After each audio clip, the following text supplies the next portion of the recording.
加拿大是一座围城，里面的人想出来，外面的人想进去。离了个大谱，家人们，加拿大可能真的不适合待了。本来咱们这是一个专门讲车为主的频道，但看到这则新闻过后，我不淡定了。To prevent the possibility of being attacked in your home, leave your fobs at your front door. Because they're breaking into your home to steal your car. They don't want anything else. A lot of them that they're arresting have guns on them, and they're not toy guns, they're real guns. They're loaded. 这歌谁不愤怒？这歌谁不难过？我们的父辈辛辛苦苦的来到加拿大，留给我们的就是这。欢迎来到最速内燃机。目前加拿大呢，高额的税收、高昂的物价，换来的却是一句“请把钥匙放在门口，这样就不会受伤了”。那我们交那么多税，就是养了一群这种脑残的米虫。目前加拿大的汽车保险在G7国家当中算是最高，我敢说放在全世界都是数一数二，随随便便一年1800加币，这还是拥有了10年驾龄，年龄超过25岁，并且购买的还只是普通的家用汽车，而且还没有事故记录。加拿大的汽车保险价格评判基于车辆的事故率、车辆的盗窃率、汽车的总价值、个人的驾驶记录、个人的住址、所持驾照的年数。车辆事故率这个顾名思义吧，就好比说 Subaru STI， 在加拿大所有的 Subaru STI 出事故的几率比较高的话，那么这个车型的保险就相对于其他的车来说会高出不少。那么这个车辆盗窃率呢，好比说 Lexus、Toyota 这类在黑市里面比较好出手，别人把你们的车一偷，黑市当中一卖，就可以拿到多少钱。之前有一个新闻，就是 BBC 的一个记者在非洲的某个国家找到了加拿大安省车主的车，并且牌照都没有卸掉。那么这个 BBC 记者呢，就打开手包箱找到了这个原车主的信息，并且在非洲给加拿大的这位车主打去了电话。他说：“你敢信你的车现在在非洲？那么我们 FaceTime 一下吧，我给你看看你的车。” This is stolen from Canada. From Canada? Yes. And in one car, a phone number for the original owner. Hello? I'm calling from CBC News, and I'm pretty sure I'm sitting in your once stolen vehicle. Does this look like your car? That's it. It was stolen September, October of last year. 那么收回保险呢，还会根据你的购买汽车的总价值来评判保险金额。好比说你买的是10万块钱的车，那保险呢就要比5万块钱的车贵一些。毕竟如果你的车比如说出现了问题或者是被盗窃的话，相应来说保险公司赔你的钱要更加高一点。个人驾驶记录呢，就是看过去3年内你有没有拿违章驾驶的罚单，和6年内有没有出现事故。基本上1次事故就会进入高危保险，又或者3次轻微的超速，或者1次严重的超速无法上庭打掉的话，也会进入高危保险。那基本上进入高危保险过后，每个月都是大几百刀，甚至是1000刀这样。那么1年下来就差不多是1万刀的保险费用。那么年龄较小的驾驶者的话，保险基本上都会很高。好比说你是一个18岁，你第一次购买汽车，好比说你买的是本田 Civic， 那么保险差不多就是在400刀1个月。根据所在的区域，有的甚至更多，因为保险公司还会评判该区域的治安以及该区域总体驾驶者的驾驶表现。这就是为什么此新闻一出，加拿大瞬间炸开了锅。那么有不少人呢，也会把警察局长的话做成各种meme来讽刺抨击只会加重交通管制而无作为的加拿大警察。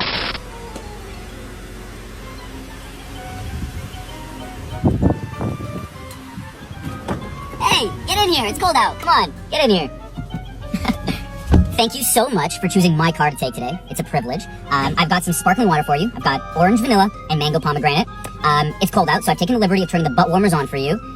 Car's obviously been running, just waiting for your arrival. I've got the spare key and some pistachio chocolates. Before you head out, do you have any questions about the car? I don't want you to have any troubles while you're on the road.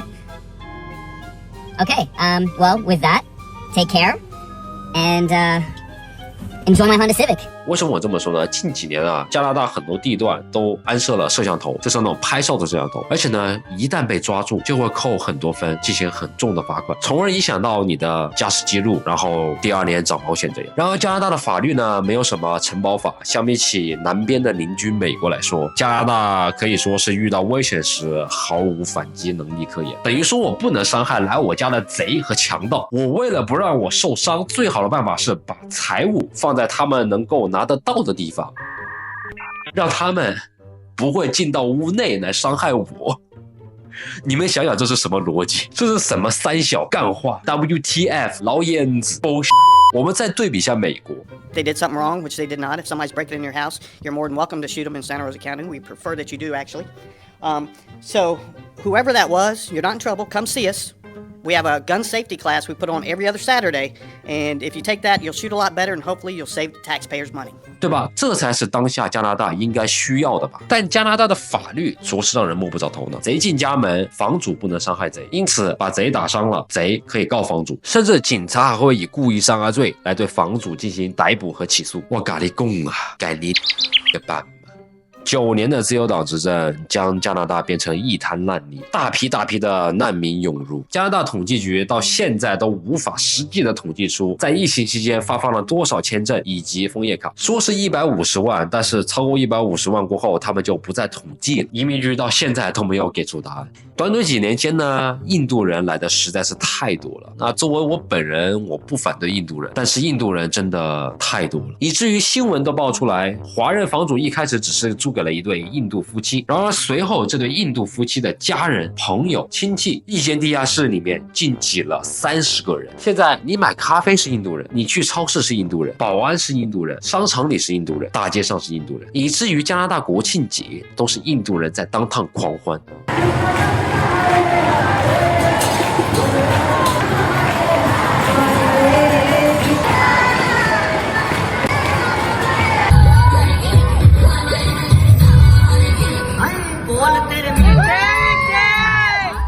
我甚至都怀疑到底这是加拿大还是印拿大。其实呢，印度人很团结，以至于产生了某些垄断效应。那么当一个印度人当上了管理层过后 ，guess what？ 他们不会雇佣其他族裔的人，这也导致了种族间的对抗性加大。加拿大已经不再是那个平等、自由、富裕的地方。由于短期内来的人实在太多，又因为气候的问题，那么导致来的人呢，大部分都会往多伦多啊、温哥华这个地方去。But 问题在于加拿大的基建没有跟上，导致了本该合理分配的资源变成了多人竞争的生存战。我打个比方啊，原本你家里就3个人，每天3菜1汤，煮1锅饭，3个人都吃得饱，还有余。那么短期内呢，你家里突然间来了10个人，那这3菜1汤外加1锅饭还够吃吗？不久之前啊，就在这个附近的一个莫里啊，只是一个收银的工作啊，却有200人在排队面试，外加自由党和新民主党又在官僚主义腐败，导致现在加拿大人都在经历苦难。今年4月1日起的时候，将碳税提高了40%，这导致了油价升高，运输业成本加大，物价升高，这是一个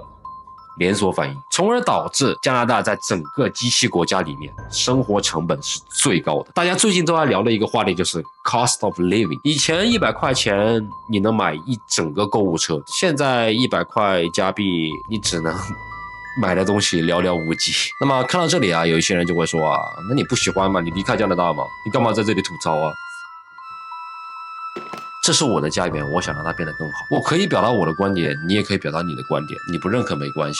说到这里啊，作为一个华人群体，其实不难发现，许多华裔不想入籍，导致每次选举华人的参与度不足。又或者呢，有选举权的人见到华裔的候选人出现过后啊，盲目投票啊，不然周智慧这种人是怎么选上去的嘞？那他上台过后干了哪些事呢？他提出需要更多钱支持难民，征收更多的空置房税，禁止驱逐租房客，导致许多人交不起房租，可以免费的住在里面，逐年加地税，并对可带来收入的出租屋或豪华住宅征收更高的地税，取消路边停车每小时5加元的上限，提议增加消费税。那安省呢，已经是13%的消费税了，那么他还要提高1%给市政府。除此之外呢，还有彩票税、机场税，数不胜数。甚至最荒唐的是，你听说过什么叫做雨水税吗？很多人一头雾水啊。那这个雨水税是个什么东东呢？我就不好意思，我真的是这个雨水税啊，简单来说就是如果你的屋顶是硬的，那雨水往下流就要收税。计划呢是以每平方米1.6加元征税。那就这样无脑且荒唐的政策啊，却有很多人说啊，尤其是什么小红书啊、五一论坛这些，很多人就说啊，因为华人炒房厉害，喜欢买几套房子，就应该打击这帮多买房的炒房团。因为现在这个价格实在买不起啊，租不起房啊，最好价格能跌到我买得起的价格啊。那现在这么贵，就是因为那些房产经纪啊、炒疯了，就应该把这些人